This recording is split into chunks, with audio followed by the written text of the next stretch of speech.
But it's a sad day. Well, yesterday was a sad day. This is just residual sadness. It's a sad day for America. It really is. It's sad.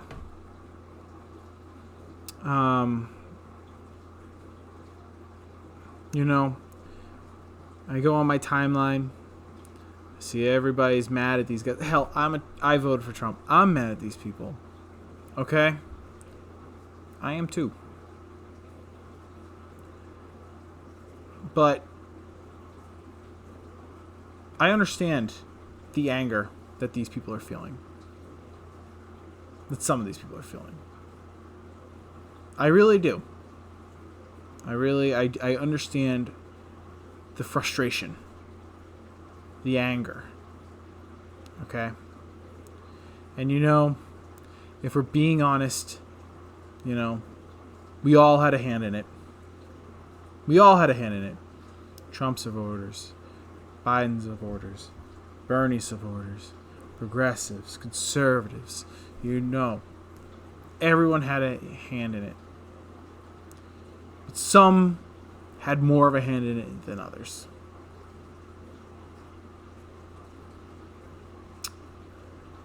Personally, I blame the mainstream media. This mess is because of them. Truthfully. Truthfully, it is.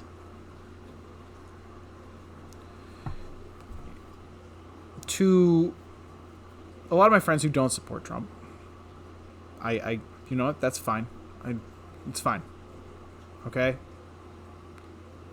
I would like to propose a scenario for you. All right? Imagine seeing this. Okay? Imagine seeing this. Okay? People storming the Capitol building. All right? 4 people dead. Congressmen having to be evacuated from the Capitol. Imagine seeing all this. Okay? And then, wait for it, the likes of CNN or MSNBC or any one of these legacy media outlets goes on to say, okay? They go on to say these mostly peaceful protests lasted for only a couple of hours. And these people are simply the voices of the unheard. How would that make you feel? How would that reporting on this story make you feel if you heard that? If you heard them say that? Okay? If you heard them say mostly peaceful protests, okay? And voices of the unheard. You know these phrases, don't you? You've heard these phrases before. Because we've heard them earlier in the year. Okay? We've heard them earlier in the year. We heard them when used for BLM, for Antifa, for all these left-wing riots. And that's what they are. They're riots. That's what this is. It's a riot. I can call a spade a spade. I'm a Trump supporter. I can see what it is. It's a friggin' riot. Okay? So imagine, so if that made you angry, if I were a CNN reporter and I had called this a mostly peaceful protest, you'd be pretty mad, right? Like, this isn't mostly peaceful. This is a riot. What, are you kidding me? That would be me gaslighting you. Correct? Yes. Now imagine that same media, a couple of months back, doing that to conservatives for consecutive months. Okay? This is the same mainstream media just doing this nonstop. Mostly peaceful. Voices of the unheard. Riots are okay. Burning down buildings. You know, it's okay. Because left-wing riots, violence, left-wing violence is okay, and right-wing violence is bad. But I'm here to tell you, no. All violence is bad violence. Right, left, in between. All of it is bad violence. I don't care what the motive is. It's bad. Okay? It's bad. But right now, in this country, we have this notion that left-wing violence is acceptable. And you know why it's acceptable? Because left-wing violence has corporate backing. And not in the literal sense, not like they're funding it. But let's take big department stores, or let's take, chains like that, or let's take the NBA or anything, how much they're willing to let Black Lives Matter or Antifa or whatever kill however many people if they want, if they can make a buck off it. They can't make a buck off Trump supporters because Trump is combating the corporate world.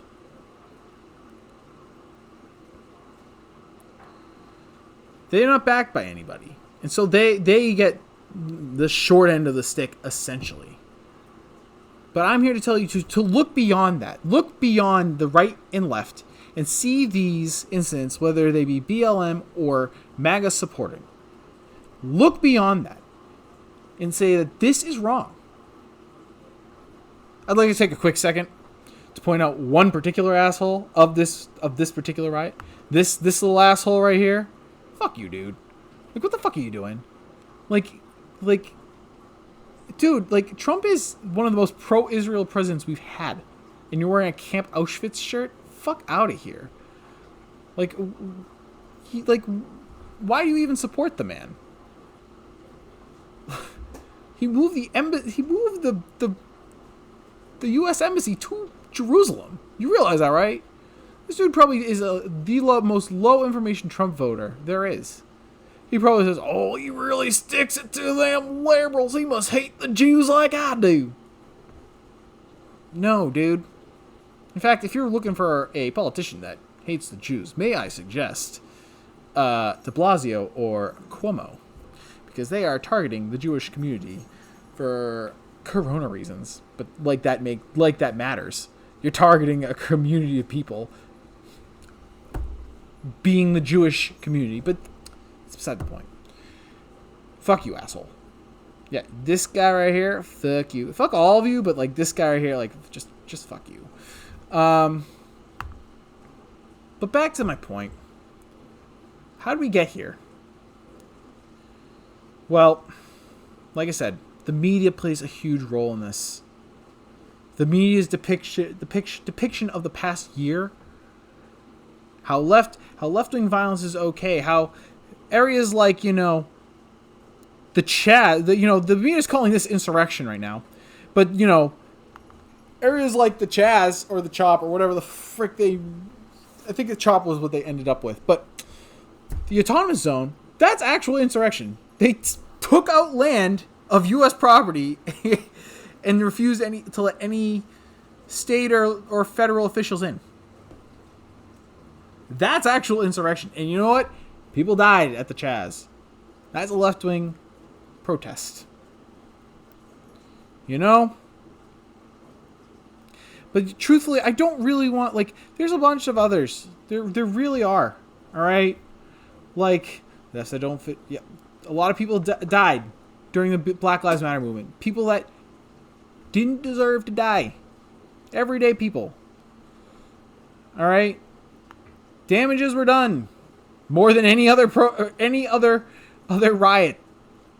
The ones that happened earlier this year broke the Rodney King riots of '92.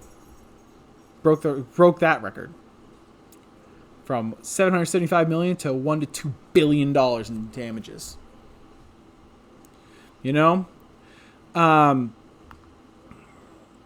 what? Truthfully, I have other stories here, but truthfully, I'm just gonna stay here. Truthfully, I don't want the whataboutisms. I just want specifically my liberal-minded friends, people on the left, to understand how we got here, how Trump supporters have come to the point where they are storming the Capitol building. There's a lot.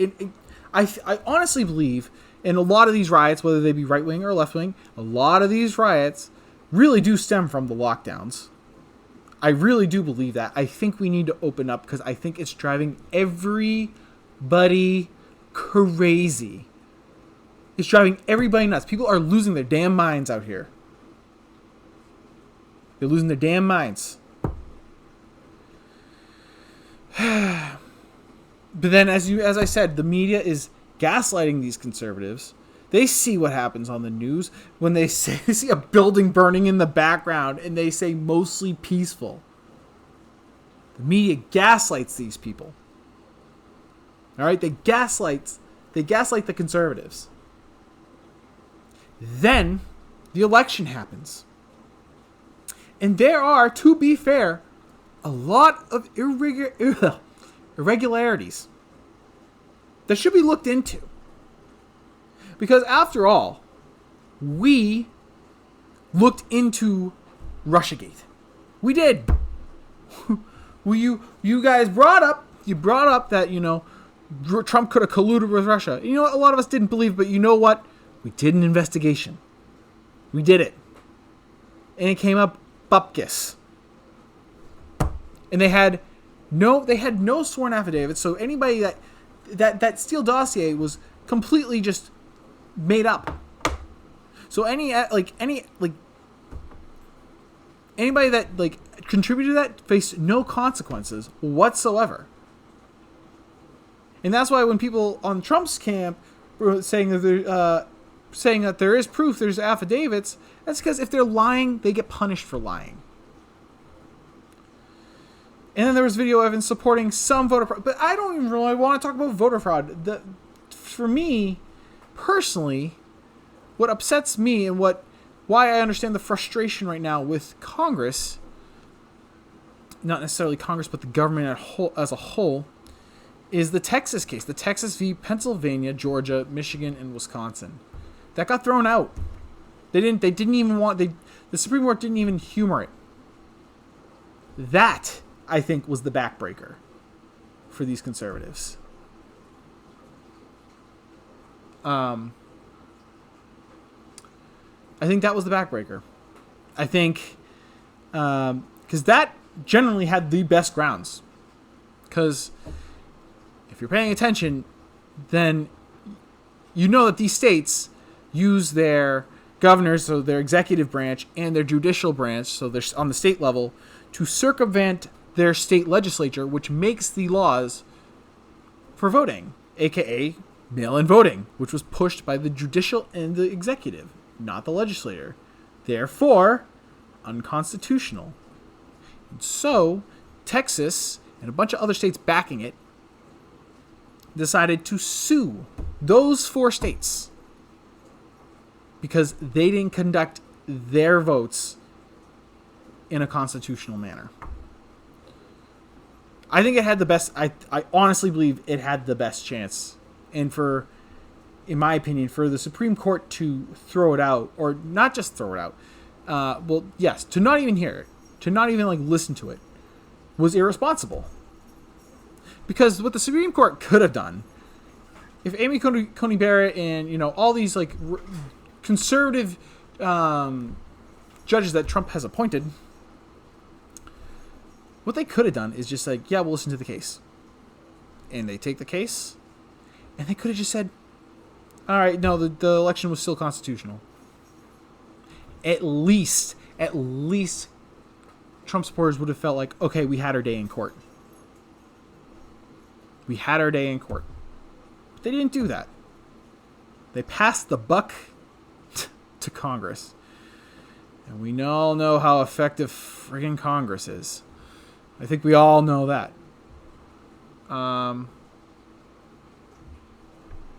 So, because they knew the ramifications. I think especially Trump's appointees knew the ramifications. I think they knew where they were going to slide on this. Because I think they knew that if this goes to the court, if this goes to us, Texas has a very strong case. Very strong case. And so, they're like, I don't want to touch this. No, hot potato. They played hot potato and passed it on to Congress. And that's the thing. If, and it's funny because had the Supreme Court taken this and decided what I think they would have decided, you'd have a similar situation, but opposite. You'd have left-wing protesters, a lot more left-wing protesters, by the way, because D.C. is a very blue area. So you'd have a lot more at the Supreme Court rather than the legislature. The Supreme Court rather than the Capitol Hill. Now, would it be the same as this? I don't know. I can't read the alternate realities. All right, but you probably have something similar. A very big protest that might turn to a riot at the Supreme Court. But as I said, they passed the buck to the Republicans. Oh, sorry, not the Republicans. Well, yes, the Republicans, but Congress. And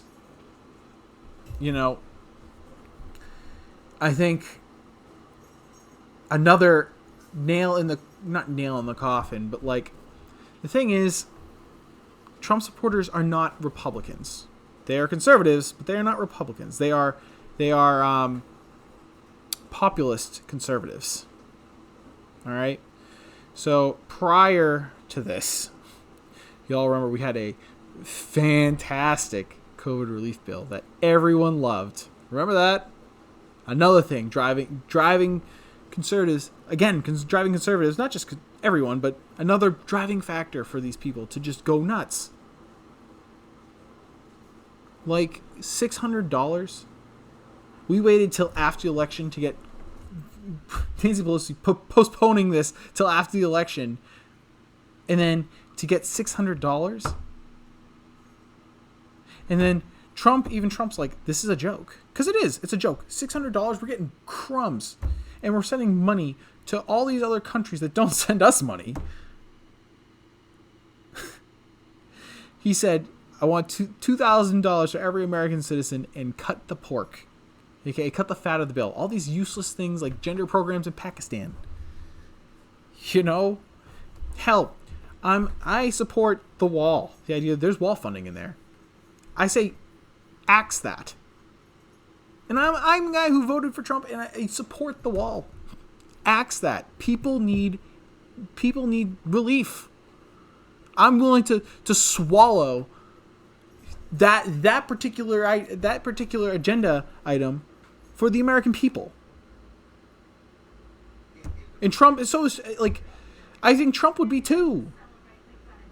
But they didn't do that. They said what they did. The Democrats were like, "Oh yeah, we'll make it 2,000, no problem." And then they conveniently didn't hear the cut the pork part.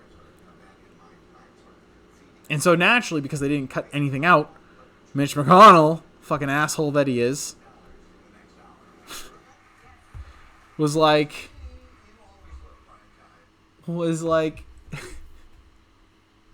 no, we can't make it $2,000. So you know what? I'm tired of these people. But personally, I think this loss may be a blessing in disguise. I don't know. The way I see it is the Republican Party is going to grow stronger because we see people like Mitch McConnell and we hate people like Mitch McConnell. We want them out.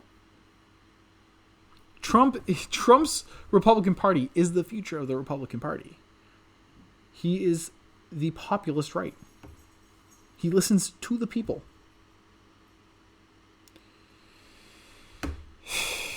And then I don't know, I think everybody who signed yay on that stimulus bill should be voted out. It's a lot of senators and a lot of House reps. And for you Democrats out there, keep in mind the only progressive Democrats in your party. So if you're keeping track, are Tulsi Gabbard and Rashida Tlaib. I actually don't mind Tulsi Gabbard, and Rashida Tlaib has pissed me off in the past, but like she stood up for the American people when she said, "Nay, this is a joke." It's true. Your precious AOC signed on to it. She bitched about it on Twitter, but I'm like, you can bitch about it all you want. And so same thing with Noah Hawley on the conservative ends. They both bitched about it. Like, this is ridiculous. This is a joke. All that. I'm like, yeah, we know, but you still voted for it. You still voted for it. Just further proof that that these senators will sell out as soon as they can. AOC will vote for Nancy Pelosi to continue being the Speaker of the House. How much of a joke is that? How much of a fucking joke is that? I love how people prop her up to be this progressive speaker, but she's not. She's just paying lip service to you guys because she knows it'll work.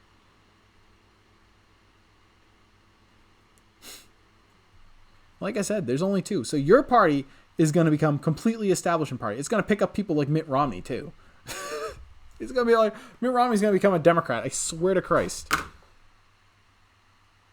The Republican Party might remain. I don't know. I really see it dying.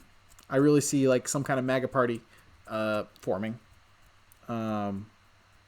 Because I think a lot of conservatives are done with the Republican Party because they're just spineless. They don't stand up for us. And the Democrats are just the establishment. The Republicans are establishment too. That's the thing. But like, the Democrats are largely just establishment politicians. Except for those two. The two House reps. That vote, that stimulus vote really tells you who's establishment and who is not.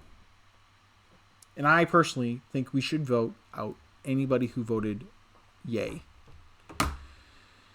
But anyway, so you have people who have lost their jobs due to this forced lockdown. You have continuous gaslighting. You have a government that gives you breadcrumbs because they want to put up more money to other programs. And then you wonder why conservatives are literally scaling a friggin' wall to get into Capitol building, while they're breaking windows to get in the Capitol building. It's not that surprising. The writing's on the wall. And like I said, this would have happened either way. Even if things went in Trump's favor, it would sort of happen just the opposite end. Of course, that being said, it'd just be more gaslighting. Like, liberals would probably, like, liberal protesters or rioters, whatever, would probably, if they rioted, they'd be covered by the media. They would.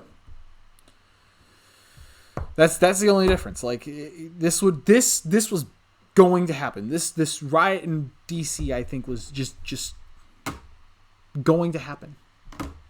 Regardless, if Trump got what he wanted or if Trump didn't get what he wanted. So, I don't know. The future is uncertain. I'm tired of the whataboutisms, like I said earlier. I'm not trying to do this anymore. I'm not trying to do what about them? I wish people would just see this for what it is. It is just political violence. And we've seen political violence all year. All year. I'm not blaming people anymore. I'm blaming these assholes, and I'm blaming the assholes who killed people earlier in the season and just said Black Lives Matter. I'm blaming all those people, not people who voted for Biden. I'm not blaming you. All right? But we need to stop. Honestly, stop paying attention to the mainstream media. Honestly, stop paying attention. Stop giving them any attention. I don't think that's going to happen. I think this was their setup for the next 4 years. Because, markets like CNN and MSNBC especially, Fox is probably on thin ice right now. They're probably like treading water. But they, for the past 4 years, their whole network was based around Orange Man bad. And now that Orange Man is no longer going to be sitting in office, they need a new boogeyman. And so they're pointing the cannon at supporters. That's scary territory. That is very scary territory. The future is uncertain. So like I said, to best understand what's going through the minds of these people, if you're on the left, like I said, if you saw this story and then you saw me on CNN or Fox or whatever legacy media outlet, it doesn't matter. Some outlet that's been around since the invention of television. All right? And you hear me on there saying mostly peaceful protests, voice of the unheard. If you heard me say that and would be pissed out of the gaslighting, that's what these people have been experiencing for the whole year. The whole year. On top of all other bullshit added on top of that.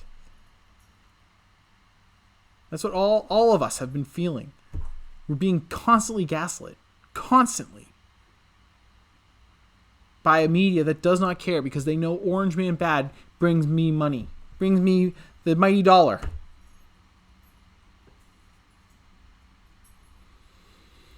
It's irresponsible.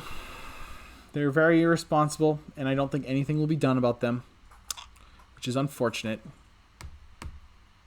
You know, I have all these stories in the background just because I thought I was gonna, bring them up. But honestly, they're just BLM movement stuff and Antifa stuff and CHOP and all that stuff. And like I said, I'm done with the whataboutisms. It's time to start looking at life through a clear lens and saying that this is wrong, that was wrong. They're all wrong. The media lying about it is wrong. The media trying to get us to start a second civil war because you know what? There's one rule of the media that everybody knows, and that's if it bleeds, it leads. They know that a civil war is good television. Anyway, I'll leave it at that.